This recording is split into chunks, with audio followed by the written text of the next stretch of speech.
let's recap all that diagrammatically because it's really quite important. We have two tables here, 3 records in a person table and 2 records in a company table. The simple join, represented diagrammatically by a straight line between the left table field and the right table field, that is tperson.companyId being the left table field and tcompany.companyId being the right table field.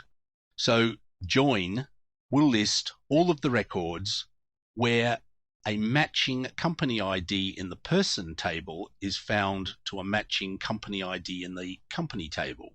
So the 2 records are listed because Mike Frayne has company ID 5, which matches a record in the company table, and Zeta Flowers has company ID 1, which matches company ID 1, the pie company, in the company table.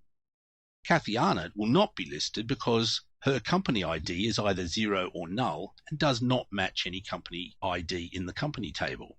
So the simple join will only list the records where we find matching IDs.